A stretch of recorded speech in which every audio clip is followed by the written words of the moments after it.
हुन्छ, परमेश्वरलाई धन्यवाद होस्। र आजको हाम्रो आराधना सेवा र आजसम्म पनि नेपाल सरकारले लकडाउन खोले तापनि धार्मिक स्थलहरूलाई अनुमति नदिएको हुनाले आज हामी यसरी नै घर घरमा हामीले संगति गरिरहेका छौँ। र आजको आराधना सेवा साथसाथै हामीले 6 महिना पश्चात चाहिँ प्रभु भोजको विधिमा हामी आज गइरहेका छौँ। प्रभु भोज लिनको निम्ति हामी गइरहेका छौँ अनि सबै कुरा उनै परमप्रभु परमेश्वरलाई धन्यवाद होस्। र आज उपस्थित हुनुभएका सम्पूर्ण दाजुभाइ दिदीबहिनीहरूलाई र फेसबुक लाइभमा मलाई हेरिरहनु हुने सबैजनालाई प्रभु येशू मसीहको पवित्र नाममा जय मसीह।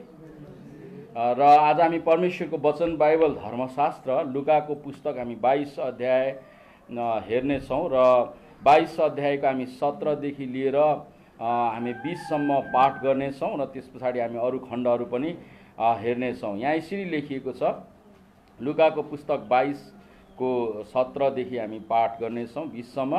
तब कचौरा लिएर धन्यवाद चढाउनु भएपछि उहाँले भन्नुभयो, यो ल्याऊ र तिमीहरू आपसमा बाँड, किनकि म तिमीहरूलाई भन्दछु परमेश्वरको राज्य नआउन्जेल अब उपरान्त अङ्गुरको रस म पिउने छैन। अनि उहाँले रोटी लिनुभयो र धन्यवाद चढाउनु भएपछि त्यो भाँच्नुभयो र तिनीहरूलाई यसो भन्दै दिनुभयो, तिमीहरूको निम्ति दिएको यो मेरो शरीर हो, मेरो सम्झनामा यो गर्ने गर। यसै गरी खाइसक्नु भएपछि उहाँले कचौरा लिनुभयो र भन्नुभयो, यो कचौरा तिमीहरूका निम्ति बहाइएको मेरो रगतमा स्थापित गरिने नयाँ करार हो।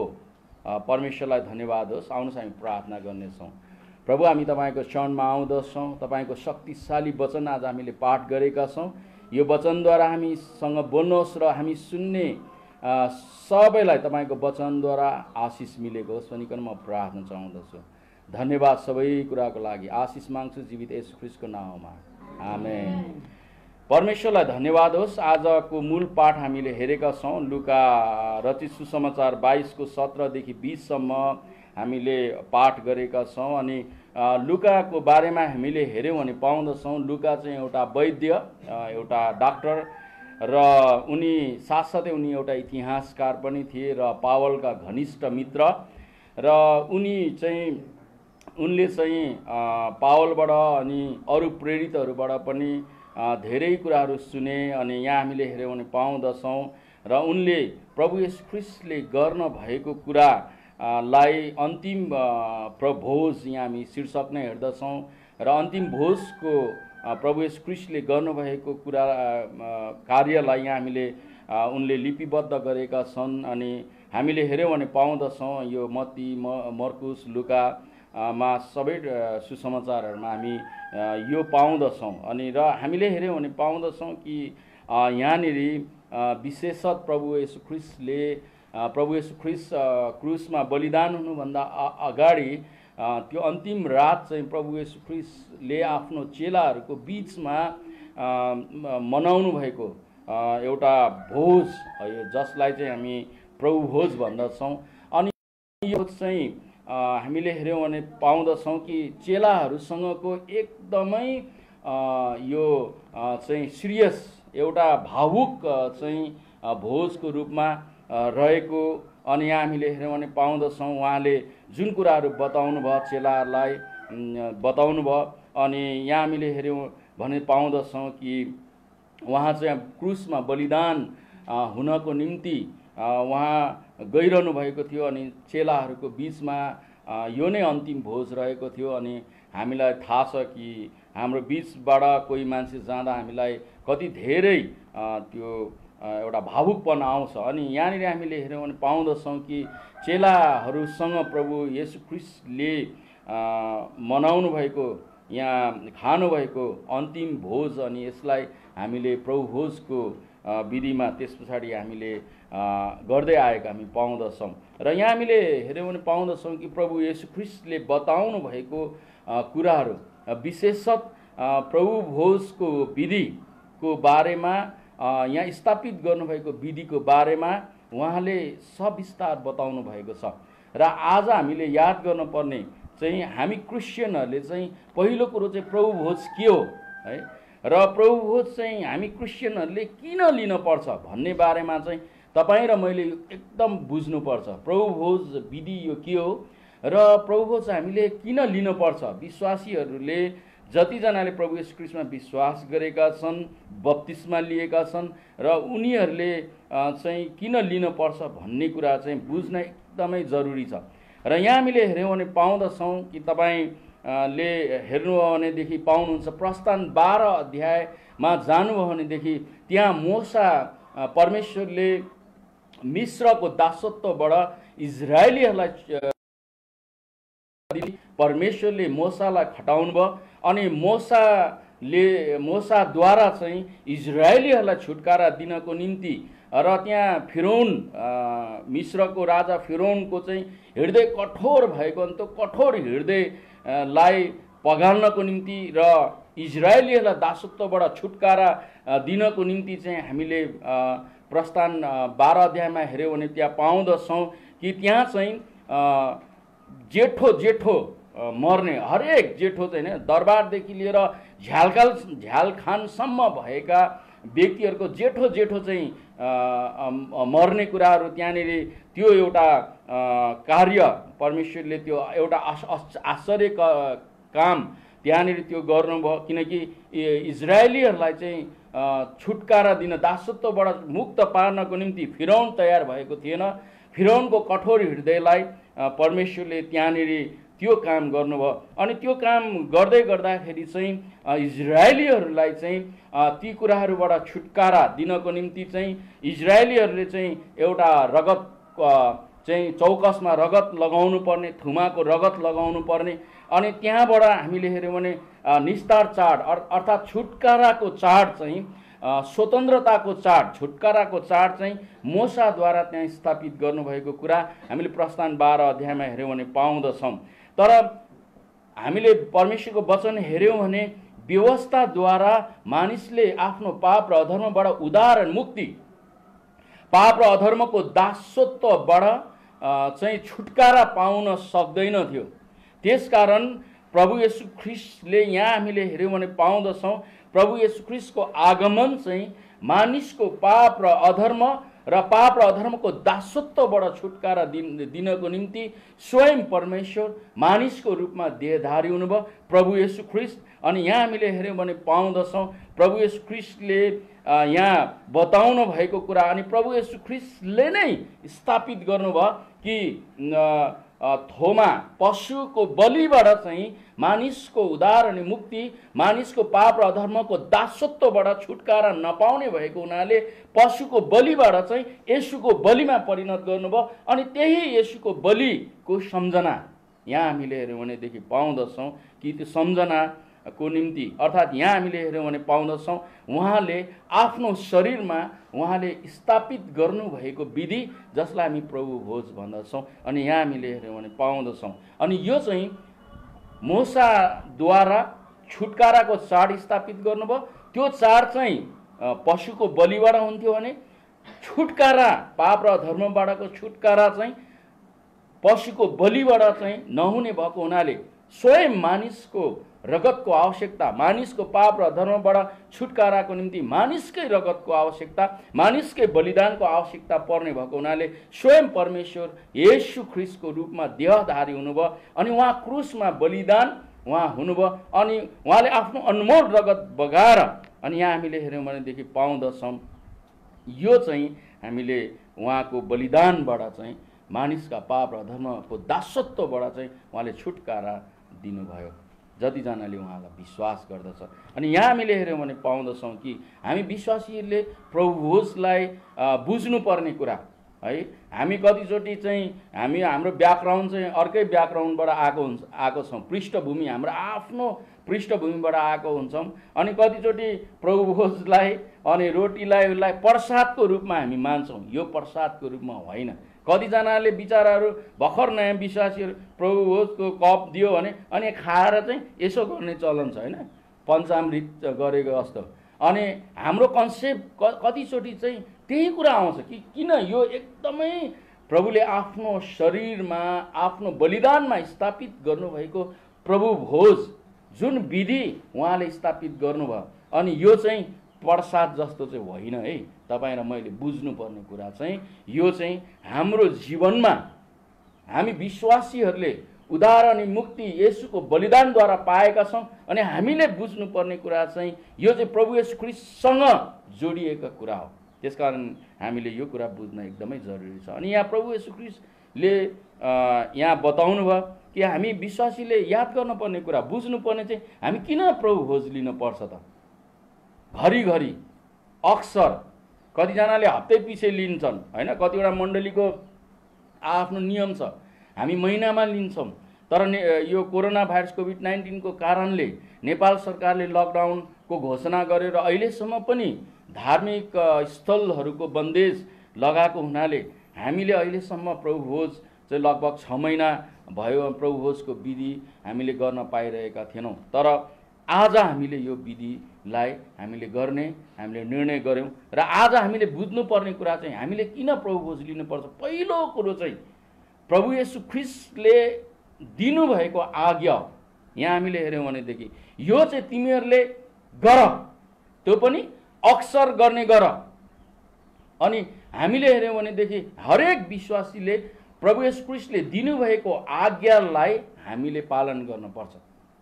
अनि यो प्रभु भोजको विधि चाहिँ कुनै मानिसले, कुनै पास्टरले, कुनै रेभरेन्डले, कुनै बिशपले दिएको आज्ञा होइन, यो स्वयं प्रभु येशू ख्रीष्टले दिनुभएको आज्ञा हो। र यो स्वयं प्रभु येशू ख्रीष्टले आफ्नो जीवन दिएर स्थापित गर्नुभएको प्रभु भोजको स्थापित उहाँले आफ्नो जीवन बलिदान दिएर गर्नुभएको हुनाले यो चाहिँ प्रभु भोजको विधि चाहिँ हामीले हाम्रो जीवनमा लिनुपर्छ, किनकि यो चाहिँ उहाँको आज्ञा हो। पहिलो कुरा हामीले बुझ्नुपर्ने।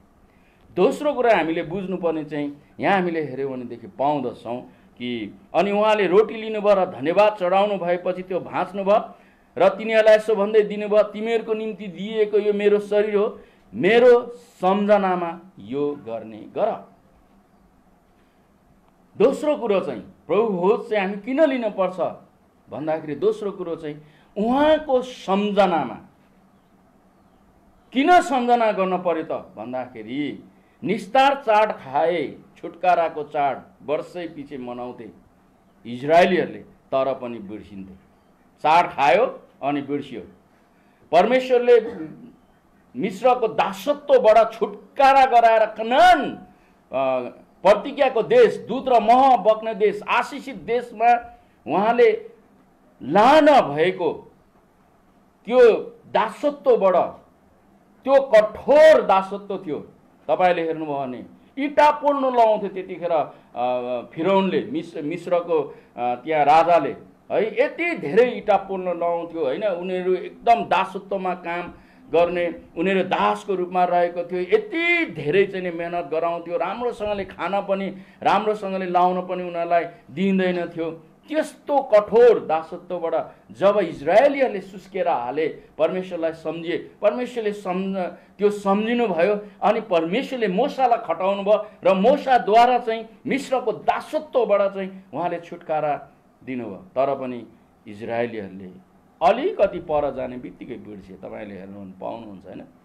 हरेक अवस्थामा चाहिँ परमेश्वरले गर्नुभएको त्यो आश्चर्य कर्म, परमेश्वरले गर्नुभएको प्रेम, परमेश्वरले डोर्याउनु भएको कुरालाई इजरायलीहरूले पटक पटक पटक पटक बिर्सिए। अहिलेसम्म पनि इजरायलीहरूले बिर्सिएका छन्। इजरायलमा प्रभु येशू ख्रीष्टलाई विश्वास गर्ने व्यक्ति प्रोटेस्टेन्ट क्रिस्चियन भनेको लगभग 10 देखि 15% मात्रै छ है, त्यति पनि सकभर छैन। त आज उनीहरू किन चाहिँ भन्दाखेरि उनीहरूले बिर्सिए।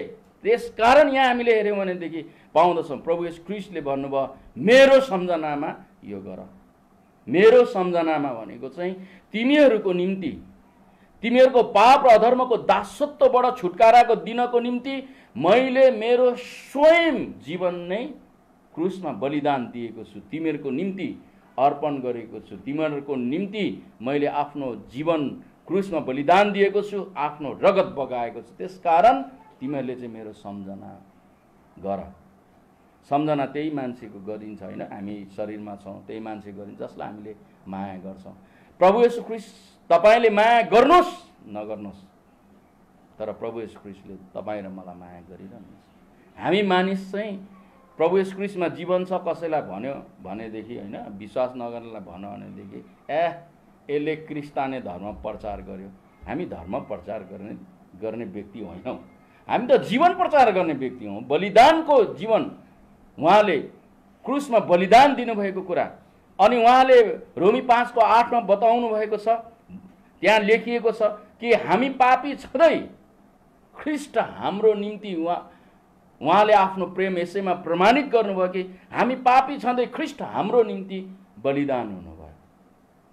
बलिदान त हामीले त विश्वास गरे कति भयो, 25 वर्ष 30 वर्ष, कोही 5 वर्ष होला, कोही 2 वर्ष होला, 3 वर्ष होला, कोही भर्खरै पनि होला, तर उहाँले तपाईँ र मेरो निम्ति त हैन लगभग 2000 वर्ष अगाडि नै बलिदान दिइसक्नु भएको छ। अनि उहाँले आफ्नो प्रेम हामीलाई प्रमाणित गर्नुभएको छ, अनि उहाँले हामीलाई सधैँ उहाँको प्रेममा हामीलाई डोर्याउनुहुन्छ। अनि उहाँले भन्नुहुन्छ कि मेरो सम्झनामा यो गर, नबिर्स कि तिमीहरूको पाप र धर्मको निम्ति मैले क्रुसमा बलिदान दिएको छु। तिमीहरू मेरो हो, तिमीहरू मेरो रगतले किनिएका मेरो प्रजा हो। हामीले यर्मियाको पुस्तकमा हेर्यौँ भने पाउँदछौँ कि तिमीहरूको नाउँ मेरो हत्केलामा खोपेको छु।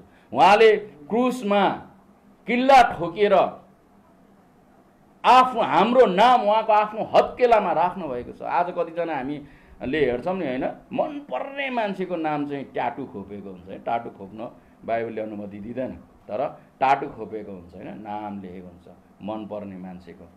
याद गर्नुहुन्छ, हामीले त यो घ्यारेर गर्नेले मान्छेले टाटु बनाउँछन्, तर प्रभु येशू ख्रीष्टले हाम्रो नाम चाहिँ क्रुसको किल्लामा आफ्नो हत्केलामा खोप्नु भएको छ। प्रियहरू, त्यसकारण हामीले उहाँको सम्झना, उहाँलाई बिर्सन हुँदैन भन्ने कुरा। दोस्रो कुरा उहाँको सम्झना। तेस्रो कुरा हामीले हेऱ्यौँ भनेदेखि पाउँदछौँ कि पहिलो कोरिन्थी मसँग निकाल्नुहोस् 11 अध्याय हामी हेर्नेछौँ। यहाँ पावलले यसरी बताउनु भएको छ, स्पष्ट बताउनु भएको छ। पहिलो कोरिन्थी 11:23 देखि लिएर हामी 26 सम्म पाठ गर्नेछौँ। किनकि प्रभुबाट मैले जे पाएँ सो तिमीहरूलाई सुम्पिदिएँ, अर्थात् जुन रात उहाँ पक्राउ पर्नुभयो त्यो रात प्रभु येशूले रोटी लिनुभयो र धन्यवाद दिनुभएपछि उहाँले त्यो भाँच्नुभयो र भन्नुभयो यो तिमीहरूको निम्ति मेरो शरीर हो, यो मेरो सम्झनाको निम्ति गर। त्यसै गरी खाएपछि उहाँले कचौरा लिएर यसो भन्नुभयो यो कचौरा मेरो रगतमा भएको नयाँ करार हो, जहिले जहिले तिमीहरू यो पिउँछौ मेरो सम्झनामा यो अक्षर गर। किनभने जहिले जहिले तिमीहरू यो रोटी खान्छौ र यस कचौराबाट पिउँछौ उहाँ नआउन्जेल तिमीहरू प्रभुको मृत्युको घोषणा गर्दछ। आमेन। यहाँनिर हामीले हेर्यौँ भने तेस्रो कुरो चाहिँ प्रभुको मृत्युको घोषणा हैन। प्रभुको मृत्युको घोषणा चाहिँ मानिस जातिको निम्ति, तपाईँ र मेरो निम्ति, तपाईँ र मेरो पाप र धर्मको निम्ति प्रभु येशू ख्रीष्ट चाहिँ क्रुसमा बलिदान हुनुभएको हो र त्यो बलिदानमा जीवन छ। हामीले अरूलाई बताउनु पर्यो, ए दाजु, ए दिदी, ए बहिनी, ख्रीष्ट येशूमा जीवन छ, ख्रीष्ट येशूमा उद्धार मुक्ति छ। प्रभु येशू ख्रीष्टले तपाईँ र मेरो जीवनमा, तपाईँ र मेरो जीवन चाहिँ नर्कको भागीदारबाट बचाउनको निम्ति उहाँले आफ्नो जीवन चाहिँ क्रुसमा बलिदान दिनुभएको हो भन्ने कुरा, मृत्युको घोषणा मानिसहरूलाई बताउने कुरा। यहाँ तीनवटा कुराहरू हामीले हेर्दछौँ है। पहिलो कुरो यो उहाँको आज्ञा हो, उहाँले दिनुभएको आज्ञा हामीले पुरा गर्न पर्छ। दोस्रो कुरो उहाँको सम्झनामा हामीले यो गर्नुपर्छ, अक्सर गर्नुपर्छ हैन। अक्सर भनेको चाहिँ घरिघरि हैन, उहाँको सम्झनामा। तेस्रो कुरो चाहिँ उहाँको मृत्युको घोषणा।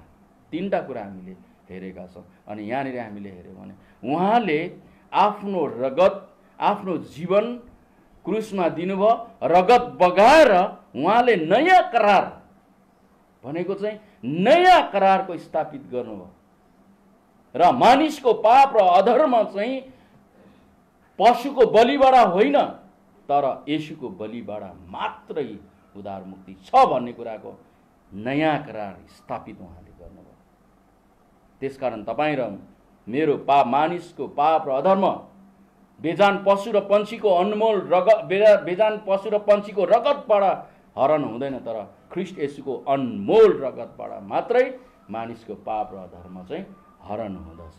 त्यसकारण हामीले याद गर्नुपर्छ, उनै प्रभु येशू ख्रीष्टमा हामीले विश्वास गरेका छौँ र उहाँको अनमोल रगतद्वारा हामीले हाम्रो पाप र अधर्मबाट छुटकारा पाएका छौँ, उद्धार मुक्ति पाएका छौँ। त्यसकारण उहाँले स्थापित गर्नुभएको दिनुभएको विधि, स्थापित गर्नुभएको नयाँ करारको विधि प्रभु भोजलाई हामीले जीवनमा अक्सर लिन पर्दछ। परमेश्वरलाई धन्यवाद होस्।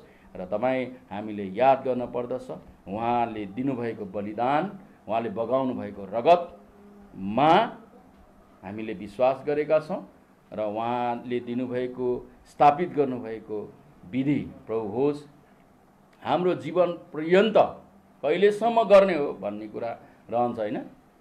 जबसम्म प्रभु येशू ख्रीष्टले धरतीमा तपाईँ र मलाई जीवित राख्नुहुन्छ, जबसम्म प्रभु येशू ख्रीष्ट बादलमा आउनु न, तबसम्मको निम्ति हामीले प्रभु भोजको विधि हामीले लिइरहनु पर्दछ। हामीले मात्र होइन, हाम्रा आउने दर सन्तान जहिलेसम्म प्रभु येशू ख्रीष्टको आगमन बादलमा हुँदैन तबसम्म यो कुराको निरन्तरता, प्रभु भोजको विधिको निरन्तरता हामीले दिनै रहनुपर्छ, गरि नै रहनुपर्छ, गरि नै रहनुपर्छ। अनि यहाँ हामीले हेऱ्यौँ भने पाउँदछौँ तपाईँ र मेरो जीवनलाई परमेश्वरले, प्रभुले नयाँ बनाउनुहुन्छ, नयाँ बनाउनुहुन्छ, नयाँ बनाउनुहुन्छ। अनि उहाँको हामीले हेऱ्यौँ भनेदेखि यूहन्ना र सुसमाचारमा होइन, स्वर्गको रोटी ओर्ली आएको स्वर्गको रोटी म नै हो, प्रभु येशू ख्रीष्टले भन्नुभएको छ। त्यहाँ उहाँमा जीवन छ। जब हामी खान्छौँ उहाँमा जीवन छ, उहाँमा सामर्थ्य छ, उहाँमा शक्ति छ। जब हामी पिउँछौँ रगतमा शक्ति छ, रगतमा तागत छ होइन। अहिले याद गर्नुहोस्, कोही मान्छे चाहिँ एक्सिडेन्ट भयो, मर्न आँट्यो भनेदेखि डक्टरले रगत लिएर आइज भन्छ होइन। कुन चाहिँ मान्छे त्यस्तो मान्छे छ रगत लिएर आइज भनेर? को मान्छे चाहिँ सुँगुर काटेकोमा गएर दाइ बलियो सुँगुरको 1 पोका रगत 2 पोका रगत माग्नु कोही जान्छ? जाँदै जाँदैन। खसीको के अरे काटेको ठाउँमा गएर खसीको रगत माग्नु जान्छ? कोही कुखुरा ल दिनुहोस् त 3 पोका रगत कुखुराको कोही माग्नु जान्छ? जाँदैन। तर कहाँ जान्छ? मानिसलाई बचाउनको निम्ति, मानिसलाई मानिसकै रगतको आवश्यकता पर्ने भएको नै ब्लड ब्याङ्कमा जान्छ। अनि ब्लड ब्याङ्कमा मानिसको रगत, मानिसलाई मानिसको रगत चाहिन्छ। मानिसको पाप र धर्मको निम्ति चाहिँ पशुको बलि होइन, तर येशूको बलिको आवश्यकता भएको हुनाले स्वयं परमेश्वर येशूको रूपमा धारण हुनुभयो, यस धरतीमा जन्म लिनुभयो, अनि उहाँ क्रुसमा बलिदान हुनुभयो। अनि त्यो बलिदानबाट हामीले उद्धार मुक्ति पाएका छौँ उहाँमा विश्वास गर्छ। त्यसकारण यो उहाँले स्थापित गर्नुभएको विधिलाई हामीले जीवन पर्यन्त लिन पर्दछ। अनि यसले हाम्रो जीवनमा प्रभु येशू ख्रीष्टसँगको सम्बन्धलाई मजबुत बनाउने काम गर्छ। प्रभु येशू ख्रीष्टसँगको सम्बन्धलाई अझ प्रगाढ बनाउँदछ। प्रभु येशू ख्रीष्टले दिनुभएको आशिषको भागीदार हामी बन्न सक्दछौँ। आउनुहोस् हामी प्रार्थना गर्नुहोस्। यतिखेर हामी आफैले याद गरौँ कि के मैले प्रभु येशू ख्रीष्टले दिनुभएको आज्ञालाई मेरो जीवनमा मैले पुरा गरेको छु? के मैले मेरो जीवनमा प्रभुले दिनुभएको स्थापित गर्नुभएको विधिलाई उहाँको सम्झना स्वरूप लिएको छु कि छैन? अनि मैले प्रभुले दिनुभएको स्थापित गर्नुभएको विधि, दिनुभएको जीवन, बगाउनु भएको रगतको घोषणा गरेको छु कि छैन? के म यो प्रभु भोज लिनको निम्ति तयारी छु? के मेरो जीवन प्रभु येशू ख्रीष्टले बताउनु भए जस्तै, उहाँको वचनमा लेखिए जस्तै त्यो योग्यको छु कि छैन? आज हामीले प्रभुसँग प्रार्थना गरौँ, प्रार्थना गरौँ। प्रभु, हामी तपाईँको चरणमा आउँदछौँ। तपाईँको चरणमा आइकन आज हामीले 6 महिना बाद प्रभु तपाईँको मृत्युको सम्झनामा प्रभु आज हामीले तपाईँले दिनुभएको आज्ञालाई सिरोपर गर्दै स्थापित गर्नुभएको विधि हामी लिन गइरहेका छौँ। तपाईँको आशिष ल्याए भरपुरी गर्नुहोस्। धन्यवाद भन्दछौँ सबै कुराको लागि। हाम्रो जीवनमा आशिष दिनुहोस् र हाम्रो सबै प्रभु यतिखेर हाम्रा भुल, हाम्रा गल्ती, हाम्रा पाप अधर्म सबै मानिलिन्छौँ। प्रभु हामीलाई क्षमा गर्नुहोस् र तपाईँको आशिषले हामीलाई भर्नुहोस्। सबै कुराको लागि धन्यवाद। आशिष माग्छु जीवित येशू ख्रीष्टको नाममा, आमेन। परमेश्वरलाई धन्यवाद होस्। र अब हामी परमेश्वरले दिनुभएको